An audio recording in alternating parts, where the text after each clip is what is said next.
Every golf club we've tried for the Quest 3 so far hasn't worked because the new layout of the controller, the lights on it, nothing matches up and worked like the Quest 2 did. AMVR has made this new one that puts the controller in at an angle in the hopes that's actually gonna make the difference and make this work. Let's find out.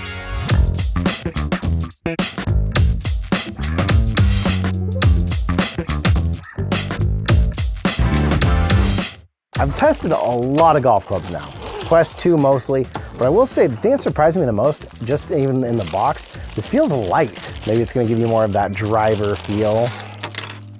It looks like it is one of the designs that replaces your battery door, which actually will be convenient for me because I rock these grips that are part of the battery door, but hopefully this is still compatible with my fake batteries here. We got a little notice.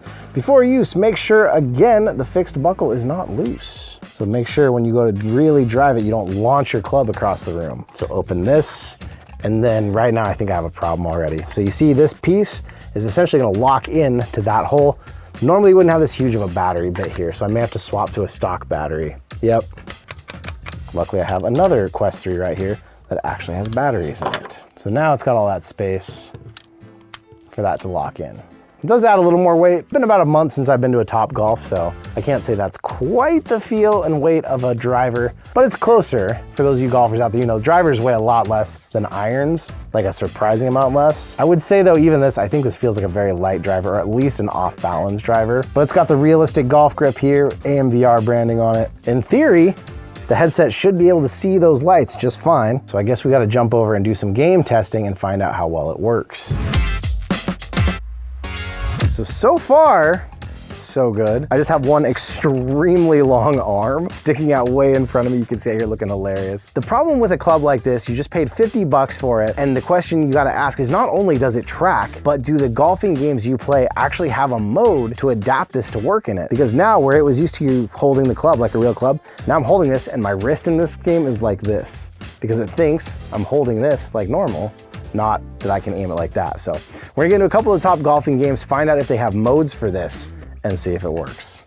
And of course, the most professional and real game that you spent 50 bucks on this for has gotta be Walkabout Mini Golf, right? If you can't tell already, there is a bit of awkwardness if you're used to using your right hand. I could be using my left, but I'm gonna put this away when the game starts. I'm like holding this at a very weird angle now to try and get anything to work. All right, we are in Walkabout, running into our first little issue here. So it sees both my hands holding this thing sometimes. It's like, oh, you're trying to use hand tracking, not controllers, because one of the controllers is on the ground. So right now, as it stands stock, you can see this is definitely a problem.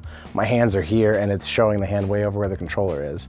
But let's go to settings and Walkabout. So the only ones in Walkabout Mini Golf are the Hello Real grip to putter, which I showed you before in a video. And then they adapted it to where it could work V2 style for the Quest 3. So if I try that one with this, unfortunately, the design they've made and this don't quite match up. Walkabout has an interesting mode where you can calibrate any controller. What you do is you hold the grip button, you get the golf club like you see it here in front of you, where you want. You hold the grip button and then you move the grip button anywhere. So basically I have to kind of eyeball this. And that feels right, honestly. It is very awkward as you finish this to go, oh, how do I reach up and find my controller? I guess you can follow this up and kind of find it. So it'd be a lot easier in mixed reality or something. Oh boy, there's nothing natural about how you move now. Because my golf club may be correct, but when I go to teleport and I do this, I'm holding forward and it's still aiming in the same direction as my golf club where I'm used to switching it back. It's not something you can't get used to. It's gonna take a minute. It feels like it's completely stable though.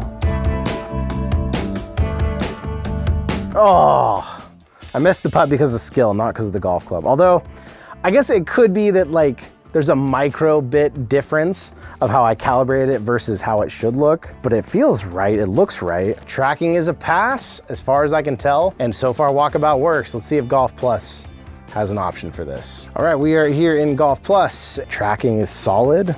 It's perfectly matched up, even the end of the club here, wow. And a perfect shot. I don't know if that was perfect. 53 feet away, 0.7 feet uphill. Nope, nope, nope.